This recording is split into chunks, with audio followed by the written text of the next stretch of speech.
My friend's wedding reception was canceled halfway through the night because the venue felt it wasn't making enough. What is a move you've seen an establishment pull? Story 1.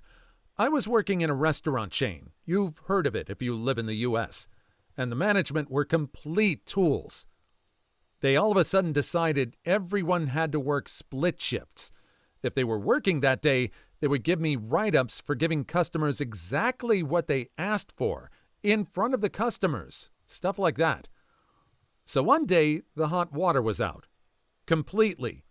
No hot water for washing hands, washing dishes, nothing. So here I am thinking, yeah, extra day off from this hellhole, and told the manager. His response was that he didn't care. The staff reminded him of health code regulations, and he still didn't care. So I promptly went to the bathroom and called the health department to file a complaint. They had an inspector there in under an hour and shut the place down for the day. Justice, right? But it gets better. The manager starts getting crazier by the day. He starts suspending people for putting one extra slice of tomato on a salad or not having the crease on the arm of their shirt continue into their cuff. Really harsh punishments for very minor infractions. But the health code violations are getting worse. The hot water keeps going out, and occasionally power to one of the walk-in refrigerators would cut out, things like that. Well, every time it would play out the same way. Something would go out, management would not close as they were required to do by law. I would call the health department, sometimes the inspector directly, as I now had his cell number, and they would come out and shut the place down until the problem was fixed. The general manager was freaking out. He had no idea why the health department was all over his butt, and he continued his slide into jerkwaddom. Eventually, he screamed at me about the crease in my shirt on the floor in front of customers, and I just laughed and walked out in the middle of service. On my way out the door, I wished him good luck with the health department and laughed. Epilogue. Corporate decided to shut that location down not 5 weeks later due to profitability problems and paid over $1 million to break the lease. Now that location is home to Chinese Super Buffet and seems to be doing a good amount of business. Too long didn't read? Butthole management of restaurant treats staff like junk, ignores health code violations, staff rats out restaurants to the health department so many times that corporations shut down restaurants. Seems like that's the only way any of that behavior is going to get shut down. Corporate seemed to be fine with the way they were treating the customers and were even willing to let the health code violations slip if they weren't getting called out. But, if they're not making any money, well, that's the problem that needs to be addressed. Story 2. In 2009, my wife and I were in the process of moving from California to Pennsylvania. We were driving a 1990 Jeep Cherokee at the time, which had about 290,000 miles on it. So we decided it was time to look for a new car. This was at the end of cash for clunkers, so lots of new cars were hard to get, but eventually we found a place that was giving the same amount of money on newish used cars. So we found a 2007 Honda CR-V we really liked and began the process. As they do their thing, they realize I have fairly bad credit but really good income, $60K a year at the time, and my wife had really good credit but no income. So they're having a heck of a time getting us a loan. They say they'll continue to look while we wrap up our moving plans. A couple of days later, we got a call from the dealership saying they had found a loan. They offered to drive the car to Oregon, where we were visiting family. We decline and instead head down to pick up the car after our mini vacation. We give them our vehicle, $1,500 deposit, sign paperwork, and drive off the lot. First month of payment was included in the final price. So we load the new car onto a moving dolly and drive cross-country with it behind a 17-foot U-Haul. Get all settled in, and back to work I go. After the second month goes by, we still haven't received anything from the dealership or bank on the loan, so we make a phone call. A week later, the bank called me to verify the location and phone number of my employer on the East Coast. They do their thing, and it all seems good. They called back an hour later asking for verification of my wife's employment. I explained she hadn't worked since 2007. Apparently, they had changed the info on our loan applications to make her work appear recent. I get a call from the dealership saying the loan fell through and demanding we give the car back. This quickly escalates as we deal with a dealer owner and a lawyer in our family. They come and repo the car. They overnighted us our $1,500 and gave us our Jeep back, which was on the West Coast, and refused to transport it for us.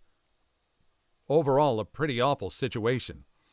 That is terrible. As much as we depend on cars for our daily lives and everything, it's awful that they exert this kind of power over us. What was the deal? Why were they doing this? Were they trying to get away with it, or were they just trying to squeeze a little bit of money out of that?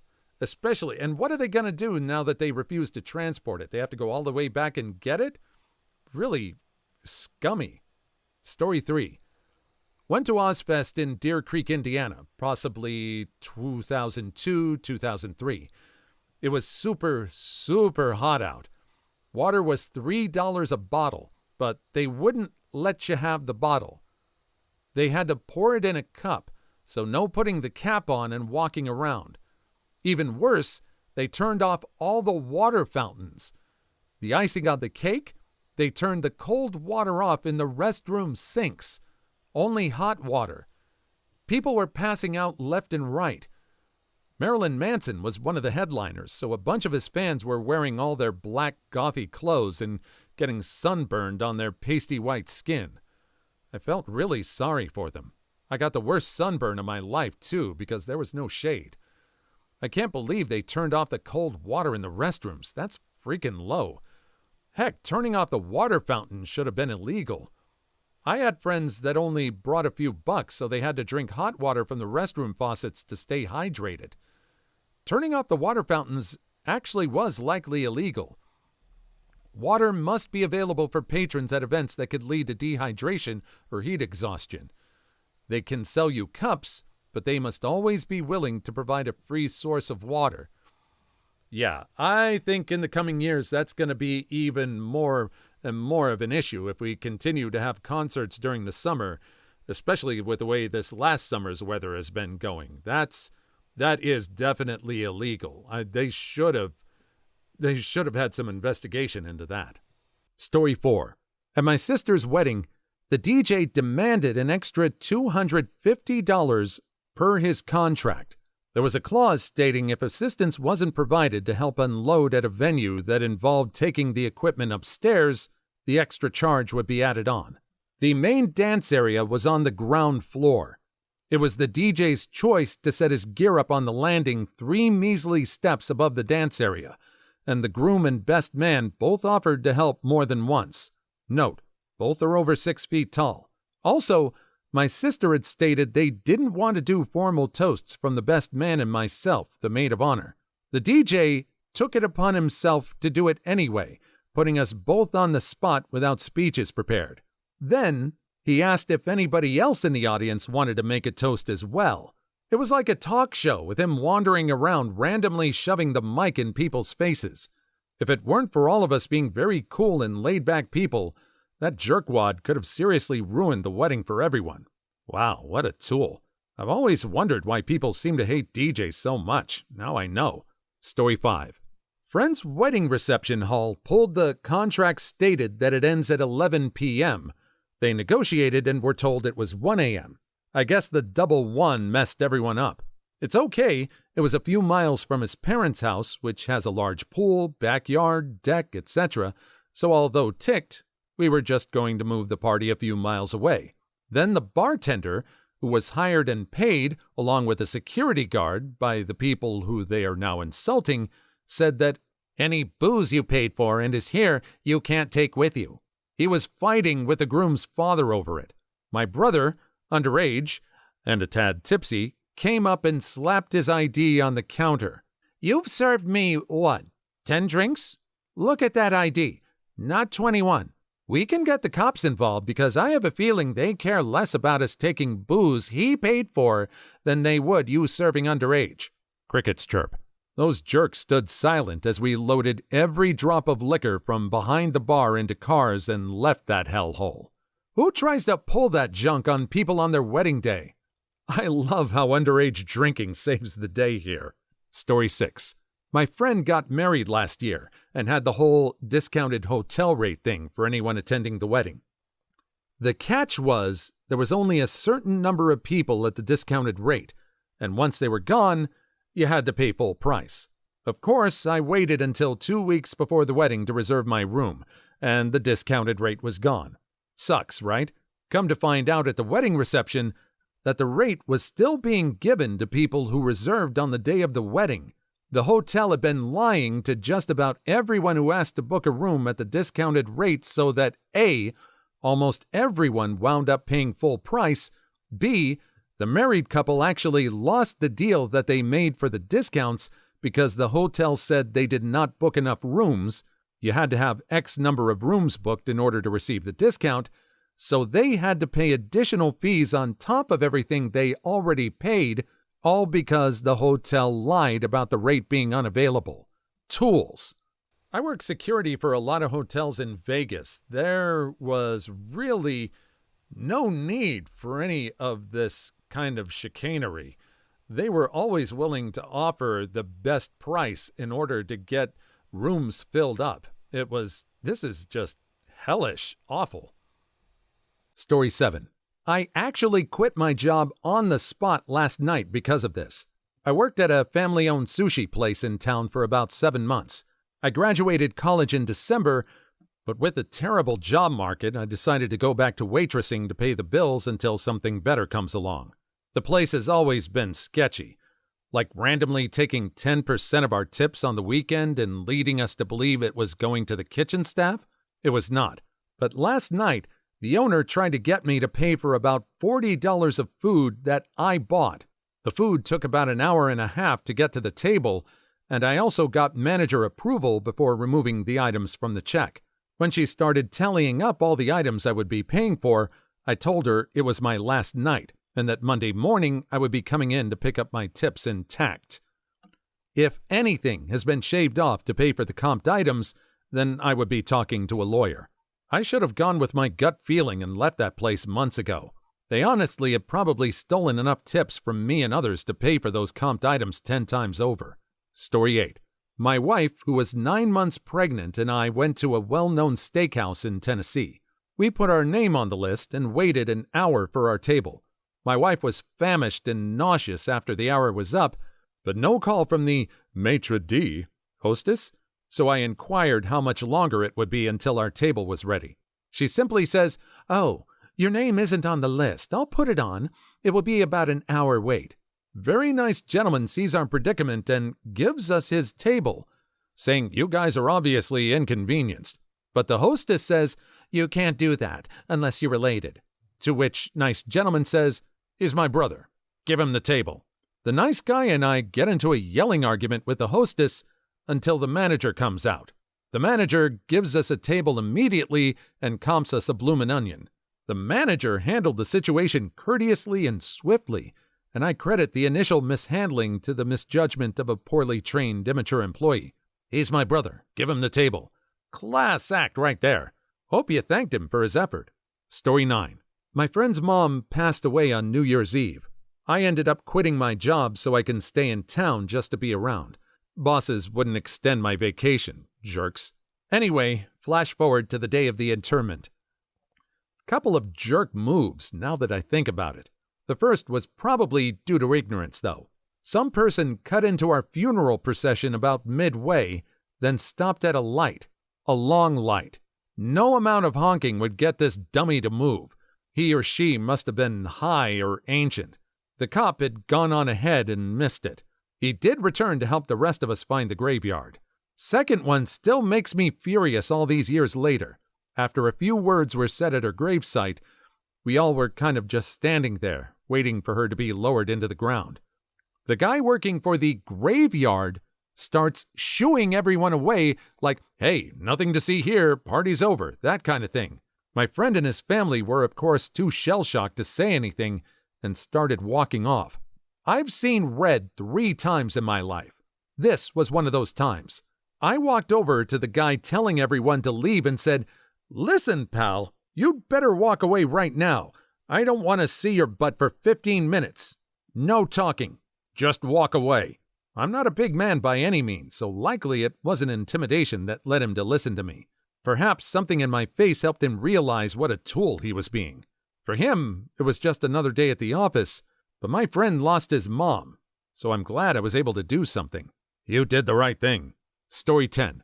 I stayed at a Best Western in Oregon City, Oregon, and it was an awful experience. Here is the letter I sent in. I was really looking forward to this trip. I had reserved an ADA room a month in advance because I am a paraplegic who uses a wheelchair, and this room would afford me my independence so that my boyfriend could leave me at the hotel and not worry about me. When we arrived, we were given a normal room, and when we asked to be placed in an ADA room like we reserved, they informed us that there were none available. The clerks then informed me that one of the regulars had reserved the ADA room, and they were pretty sure he was not handicapped and that he just enjoyed the space that the ADA room provided. They said they would call to see if he would be willing to give up the room. He was not.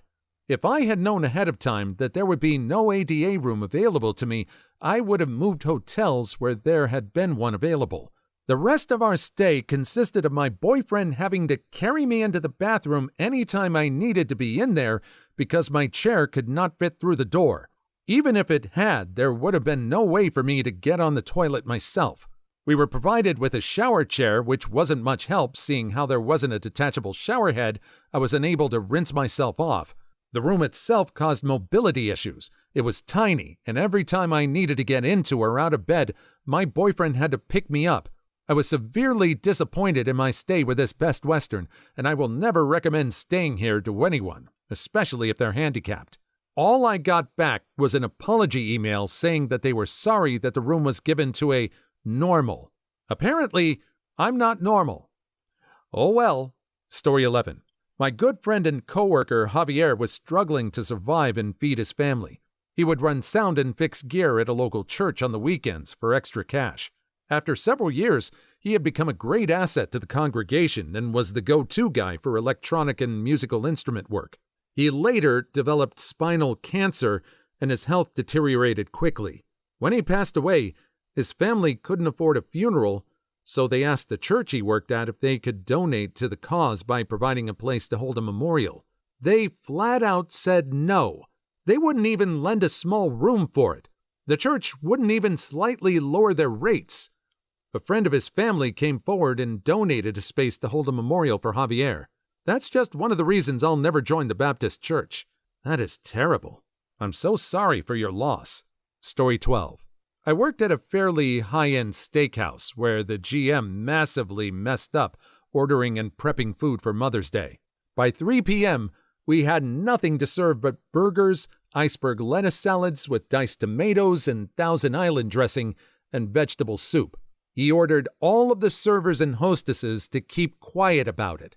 Whole families with reservations made months in advance sat at their tables trying to order something while their server, no doubt on the edge of tears, had to repeatedly just say, "Sorry, we've run out of that." Most people tried to make the best of it since there's no way you can get another table anywhere on Mother's Day. Someone tipped off the owner who came in at 7 and shut the place down. The GM had to personally call every reservation to apologize and offer them a free meal for the entire party. Good guy owner knows how to run a business. Please like and subscribe if you've made it this far. I hope you'll enjoy the rest of the video and have a wonderful day. Story 13.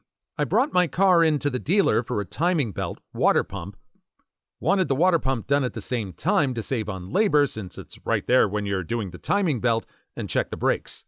Got a quote of $550 because I had a coupon for 15% off. I'm told all my belts were cracked badly enough to warrant changing them at an extra $50, so I tell them to go ahead and do it. Time came to pay, and my bill made its way through 3 employees' hands before mine, everyone double-checking information. Then the last guy stands with me to go over the bill, and it's $350 more than my quote. I asked why, and he says it's because of my belts. I remind him and pointed out that it was an extra $50, not $300. Then I noticed the extra $300 came from labor for the water pump. He tries to tell me that they had to charge $300 later for the water pump and $300 for the timing belt. I say that's hogwash. The water pump takes 15 minutes when you already have everything pulled. Oh, yeah, let me fix that for you. Suckers thought I wouldn't notice or wouldn't know any better because I'm a woman. If it's a dealer, call the manufacturer, Ford, Toyota, etc., and let them know. Most dealers are expected to maintain the reputation of the branded manufacturer. Story 14. Staying at a hotel that charges you to use their parking lot. Airlines that charge for checked bags. Hotels that oversell rooms and don't have a room you reserved. Airlines that oversell flights and bump you. Car rental places who don't have a car you reserved. It actually isn't the hotel that oversells. We sit there freaking out that corporations like Holiday Inn or Marriott have oversold us because to them, a 5-room oversell is good in case of cancellations, where to us, it's bad business. They don't get the bad reviews or eat the cost. We franchised hotels do. We've even shut off our global inventory on the DOS program, and they still oversell us. Story 15. There's a festival in London called Block, which is normally held at Butlins Holiday Resort, but this year they decided to up their game and host it in London Pleasure Gardens. They eventually sold 15,000 tickets for a capacity of 8,000. There were 2-hour queues to get in, another half-hour wait if you wanted to get into any of the music tents, and then once you were inside, the music system was terrible. Eventually, the police shut it down and canceled the whole festival. I'd seen only one band, and I thought I was going to get crushed from the crowds. This happened just a few days ago, 6th of July, and some people I'd met had spent £1,200 from travel expenses to get there to see Snoop. Eventually, the police shut it down? Incorrect. The organizers shut it down. Still doesn't change the fact that the whole thing was an embarrassing shambles. Story 16. It was the end of a funeral. My friend of many years was laying to rest his 4-year-old. It was incredibly emotional, a terrible gut-wrenching experience. All I kept thinking was, they shouldn't make coffins that small. After the preacher finished speaking, everyone stood around, consoling one another. Friends that hadn't seen each other in a long while were catching up. 5 minutes after the ceremony, the preacher walked up to my friend who was burying his kid and told him to start getting everyone out of here. We were outside. There wasn't anyone else around, but for whatever reason, we needed to clear out as fast as possible. Story 17. My family was throwing a 50th birthday party for my mother at this fancy restaurant, which had a big hall. We were inviting a ton of people, so naturally, they required a deposit. Gave them a few $100s and set the date for a month later. As it got close to event time, we tried to get in contact with them about changes, but they couldn't be reached. Finally went down to the establishment and saw that it was closed down. Turns out the restaurant was doing poorly and knew they would need to shut down soon, yet the manager was taking a bunch of advanced reservations along with all of the deposits. He made some quick cash off of us and many others, left town, and wasn't heard from again. I know of a restaurant that tried this, except it wasn't to my family. It was to a group of local politicians who were holding a fundraiser. A week before the event, the organizers realized what was going on. Luckily, they found before the owner skipped town and got their deposit back. Story 18. A friend's birthday party was being held at a restaurant. His best friend had organized the thing, gone to the manager and selected a certain menu that we, the guests, would then order from and pay for. There were bottles of wine and birthday cake, all with prices agreed upon in advance. Day of party, talk, drink, eat, happy birthday, cake for all, and it's time for the guests to pay and depart. After half a dozen bottles of wine had been finished, the waitress came to the table and told us, "Oh, by the way, we were out of the agreed-upon $15 bottles of wine. These were $45 bottles." I and one other person spoke up immediately. There was no way I was letting them get away with that, and they backed down immediately. Story 19. I was buying my first car and had one all picked out and put a down payment on it. It was during some event where I qualified for something like $1,500 off. Anyway, they didn't have the exact car in stock, so they had to hunt down what I wanted. The search went on for about 2 weeks, and finally I got the call that they found the car I wanted. Unfortunately, the rebate deal ended the day before, and I'd have to pay the extra $1,500. I got a refund and went to a different dealer. I've worked at a car dealership, and that probably wasn't an accident. Story 20. When I used to go to all-night rave parties in the 90s, the club owners would frequently turn off the cold water supply to the bathrooms so that people would be forced to buy bottled water at up to $8 per 500 milliliter bottle. A few would even go so far as to turn off all water, so that even the toilets won't flush. All because some people would somehow unhook the toilet tank fill tube and use it to fill their bottles. That's illegal. Story 21. This happened years ago, like early 1980s. Friend of my parents' wedding reception in a union hall of some sort. Caterer shows up with all the food and says, "Guess what? The price is actually double what we quoted you." I guess they figured they'd be in a bind and just pay it to not have an incident. The groom gets into a shouting match with the caterer, tells them to take off. The caterer leaves with all the food. Bride and groom orders Domino's pizza for 100 people. I was about 7 years old at the time, and everything went better than expected. Nice. I hope afterwards they told everyone around town about how awful those caterers were. Story 22. I was in the middle of a film shoot, and we showed up one morning to shoot on this ship we had booked. Overnight, the owners of the boat had found someone willing to pay more for its use. Without even asking us if we were willing to match the new price, they canceled our booking, and we showed up with a cast and crew of 60, trucks and trailer to an empty dock. Lawsuit time! It would be easy to show financial losses. Story 23. I remember for my 21st birthday, my friends and I wanted to do something low-key, so we went to our favorite diner that served liquor. It was a Saturday, and the diner is open 24 hours on weekends. At around 1:45, we had ordered another round of drinks, and before they even came, we were told that we had to pay our bill. We did so, of course. The drinks came after they processed our payment. Within 30 seconds, we were told that we had to leave because they were closing. When we protested that their hours indicated otherwise and that we had just gotten our drinks and that we had been charged for and wanted to finish them, we were kicked off the premises with the threat of the police being called. We left reluctantly, and I didn't go back to that place for 6 years out of protest. Douches. I wouldn't have gone back ever. Story 24. I guess nobody here has been in a band, but clubs are constantly cheating bands out of funds.